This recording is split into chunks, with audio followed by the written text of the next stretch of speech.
ఇవాళ నువ్వు మొహం చెల్లక ఊరి మీద తిరగట్లా, నీకేం విషయాలు తెలియట్లేదు అనుకుంటా. నీలో లోపాన్ని మా మీద వృత్తి ఎట్ట నువ్వు అసలుకి. ఇంకోటి నువ్వు అన్నావు ఇసుక లారీకి నీకు సంబంధం లేదని.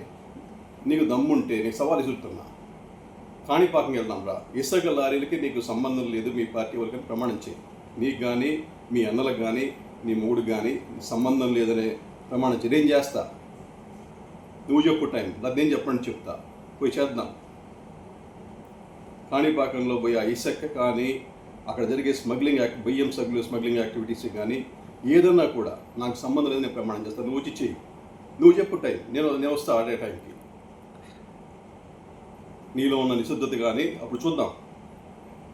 ఊరికే మాట్లాడడం కాదు, ఏదంటే అదే మాట్లాడడం కాదు. అంటే ఒక అబద్ధాన్ని గట్టిగా చెప్పి ఏదో తెలిసిన ఛానళ్ళు ఉన్నాయి ఆ ఛానల్ వాళ్ళకి చెప్పేసి అబద్ధం వేయించేద్దాం అని, అబద్ధాలు కూడా నిజం చేద్దాం అని చెప్పి ఎవరో ఉన్నావు. కానీ ఏ రోజు కూడా నువ్వు ప్రజా సంక్షేమాని కోసం పోరాడిన పాపాన్ని పోలే.